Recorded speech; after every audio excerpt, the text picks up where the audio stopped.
Boa tarde, o meu nome é Afonso Felicíssimo e temos um workshop que nós vamos hoje tentar dar. É um workshop que fala de tratores estranhos, informação que vou trazer mercado financeiro.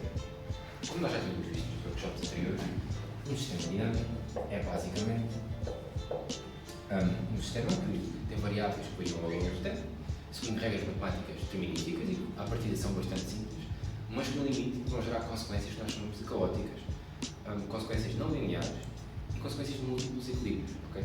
Tendem ao caos. Portanto, são sistemas simples, não lineares, no limite, ou melhor, caóticos. Ok? Os sistemas dinâmicos são importantes nas finanças, por exemplo, para estudar o que nós chamamos de bolhas, crises ou então volatilidades no mercado financeiro. Portanto, dentro dos sistemas dinâmicos, o primeiro tópico que nós vamos ver vai ser o tópico do que é um atrator estranho. Portanto, um atrator estranho é nada mais, nada menos que um conjunto para o qual o sistema vai tender ao longo do tempo. Agora, nós vamos ter vários tipos de atratores estranhos porque os sistemas tendem para coisas diferentes ao longo do tempo. Tipo, o sistema tende para um ponto fixo e converge para um valor estável. É por isso que nós chamamos de sistema de ponto fixo. Okay?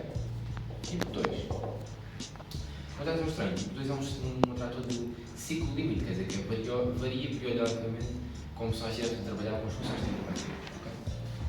Portanto, variação periódica. De tipo 3, vai ser um estudo do tipo 1 e do tipo 2. São sistemas quase periódicos. Okay? E o do tipo 4, que é talvez o tipo mais emblemático mesmo nas iniciativas de divulgação científica, como filmes, séries e etc., são os sistemas que nunca estabilizam. São os sistemas que nós chamamos de atrator estranho. Okay? São sistemas caóticos.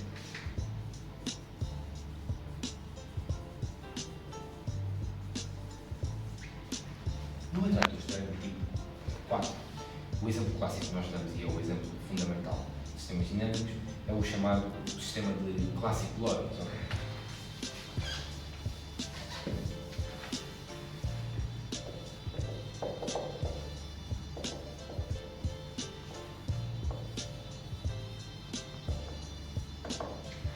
O sistema Classic Lorenz é um sistema descrito por 3 equações.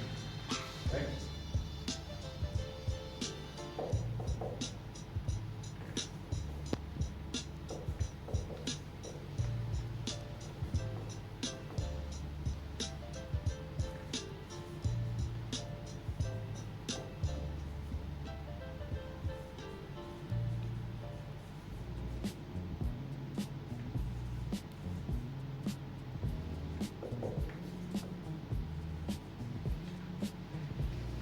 Portanto, estas 3 equações, quando nós as vamos resolver, o que elas vão querer dizer é que vamos ter um resultado que nos vai dar condições que nós chamamos de não periódicas e que são sensíveis às condições iniciais, que vão ser chamadas de facto de atrator estranho no caso do tipo 4.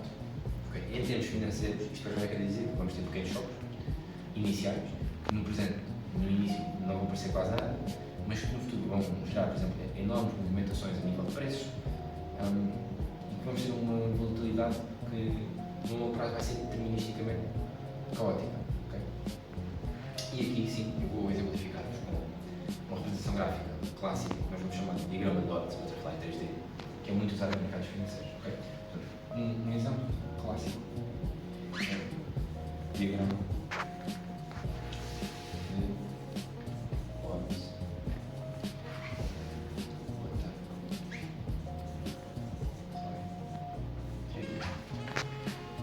como vocês podem ver, aqui está a representação gráfica em 3D do atrator Lorenz, do lado. Como vocês podem ver, nós podemos afastar isto para cima ou para baixo, rodar para os lados, para tentar perceber o verdadeiro formato em 3 dimensões do nosso atrator Lorenz. E isto é um atrator caótico. Ok, depois de nós termos visto o principal tópico da nossa aula, que é o atrator Lorenz, nós temos um tópico um pouco secundário e que nós vamos chamar o tópico de formação de padrões.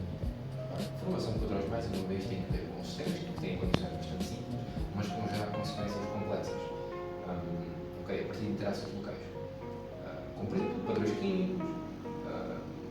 tudo mais, conversões geométricas, ou mesmo flutuações nos mercados financeiros. A principal equação importante de formação de padrões é uma equação que nós chamamos de equação de reação difusão.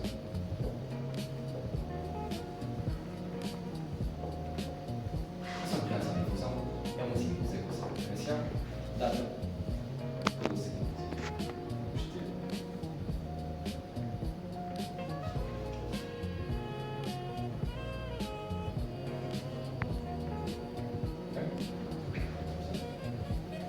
Isto vai ser a nossa equação de reação de difusão, em que nós vamos ter U de x de t como uma variável que nós chamamos de uma variável de interesse, por exemplo, pode ser a liquidez total em finanças, por exemplo, o risco.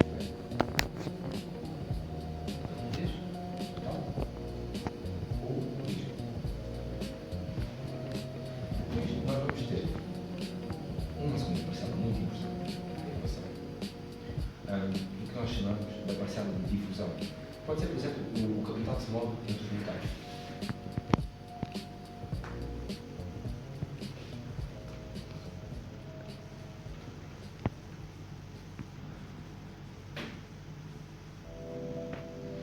Depois, a terceira parcela, que é muito importante, vai ser a F de U.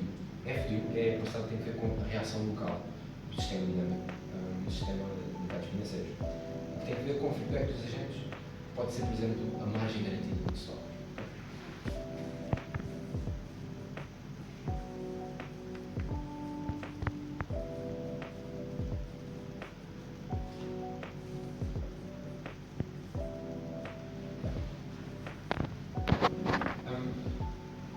E é basicamente isto. Mais uma vez, a aplicação disto em finanças é que nós usamos esta equação de reação de difusão para explicar aquilo que se vai chamar de hotspots, de volatilidade, que é basicamente para se fazer o estudo, o cálculo da contagem dos vários setores entre crises. Ok? Portanto,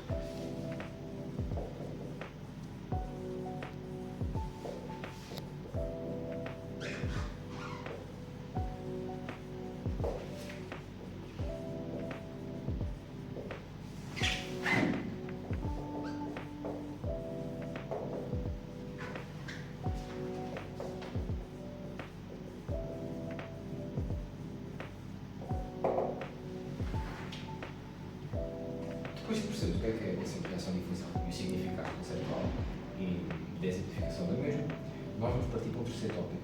É um tópico que nós vamos chamar de agentes e padrões emergentes. Agentes e padrões emergentes vão ser nada mais, nada menos, regras muito simples que vão ter, lá está, soluções nada previsíveis e caóticas que nós vamos aqui ilustrar.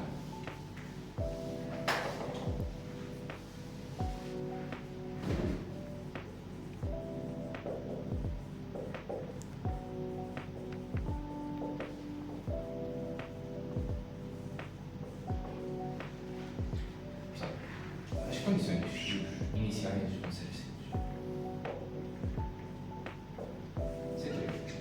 A primeira, nós vamos seguir duas tendências. Depois, nós vamos ter uma coisa que nós chamamos de contrários. E em terceiro lugar, nós vamos ter o que nós vamos chamar de limites de alavancagem.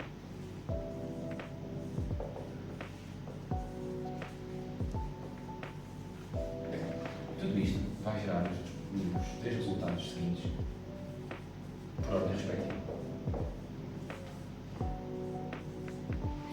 Primeiro vamos ver que vai haver ciclos marcados que nós vamos chamar de persistentes.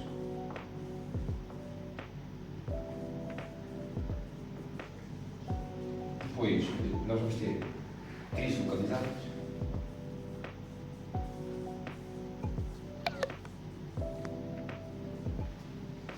E depois nós vamos ter bolhas sistemáticas.